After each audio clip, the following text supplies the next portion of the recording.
Now, when I tell you this next part, you're going to be a little sad. You're going to feel away. You're going to be ready to find me and clip me in the street. You could be sitting, across the street praying real, real hard. I fall off the sidewalk. But I'm telling you the truth, okay? Biker clubs, church congregations, book clubs,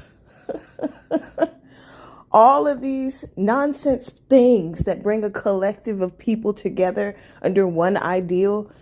You do these things because you don't know yourself. You do these things because you don't have a sense of self, and therefore it's imperative that you join other organizations that help you define who you are, and that you are all now defined 757 on the clock by a central idea.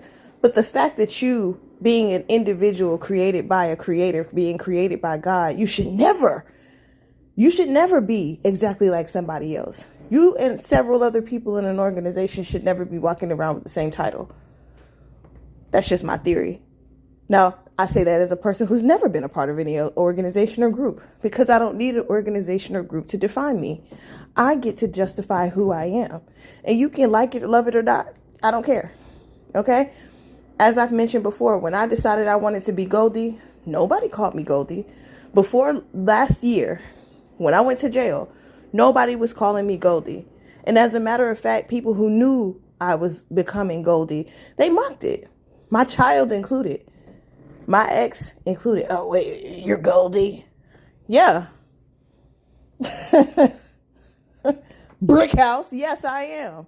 But see, you bear another nigga name and it ain't even your daddy's, but we ain't gonna go there. Fact remains, your daddy didn't give you his name because your mother was a whore. But, hey, we all have issues, I'm walking around with somebody else's last name too, and therefore I've chosen to define myself.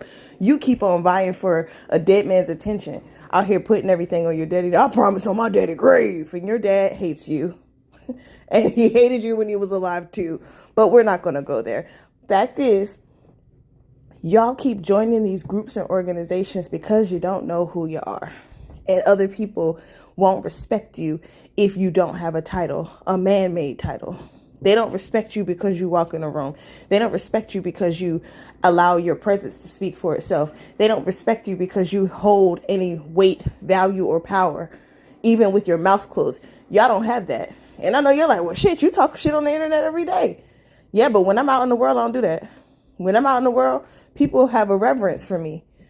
I don't have to do what I'm doing on the internet every day out in the world. I don't talk this much out. Because I got to keep my head on the swivel. I need to know what's going on. So again, I stand alone. I don't have time to be talking so much when I'm out.